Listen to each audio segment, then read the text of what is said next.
Now, purple loosestrife is a pretty plant, but what it does to wetlands is pretty ugly.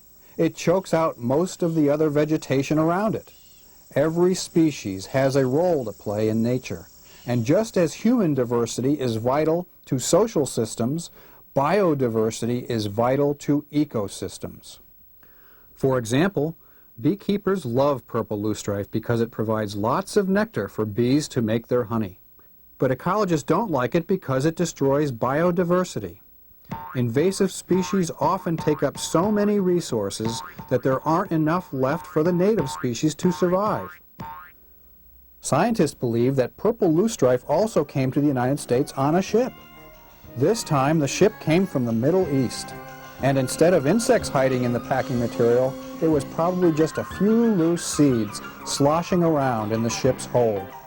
When the bilge was pumped from the ship, plant material made its way to our shores, and purple loosestrife thrives along American waterways. On the IPM pyramid of tactics, there aren't any cultural approaches. Purple loosestrife is already here, well established, and growing in the wild. In terms of physical mechanical controls, there is weeding or burning, but this isn't always a cost-effective option since purple loosestrife lives off the beaten path.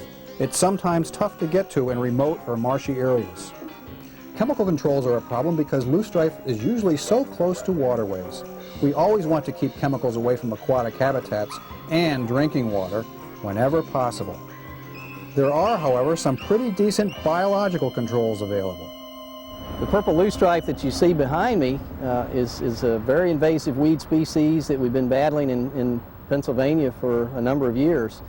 It is a wetland, mainly a wetland area plant, but it has begun to move or encroach into agricultural land, affecting crops. So one reason my agency got involved with the biocontrol for loosestrife was because of that encroachment into cropland. In the purple loosestrife program, we have 3 different insects that we release in our biocontrol program. The major one is Gala-Russella. It is a leaf-feeding weevil, or beetle rather, that we either rear in laboratories in several locations in the U.S. or else they're field collected. The collections are shipped overnight, mail, kept in a cooler with a cold pack. At that point, we take them to specific sites that we've chosen because of the amount of loosestrife that's present. We take these canisters of insects and we release them onto the plants. And they feed immediately and hopefully will begin breeding and reproducing.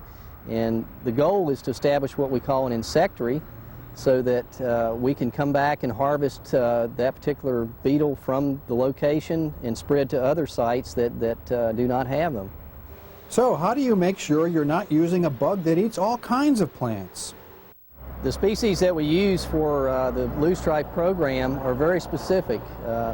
For Gala-Russella and the other 2 that we utilize, about 280 different species of insects were screened and tested to make sure that they did not feed on other plants.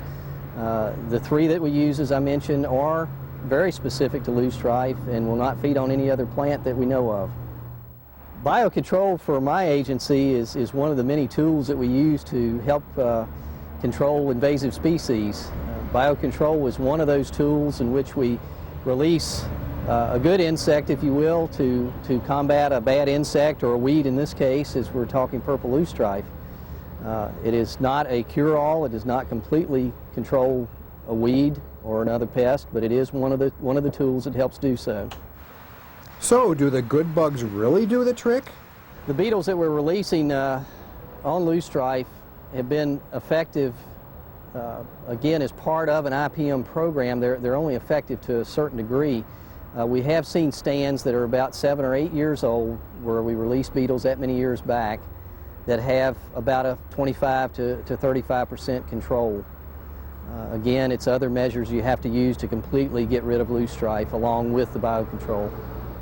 But doesn't it get expensive having to buy and ship all those bugs? My agency views biocontrol as an important tool because it's an economical tool in a way. It does not completely control a pest, an invasive species, but it is part of the complex that we use in an integrated pest management system along with chemicals, cultural practices. The biocontrol fills in the gap. It's long-term. The insects will be out here for many, many years doing their job. And it helps to keep a population of weeds such as purple loosestrife in check. Cool. Well, thanks, Gary. I like those beetles a lot better than that longhorn fella. But if you turn me loose, I'm not sure I'd hang around a bunch of purple loosestrife. Give me the road anytime.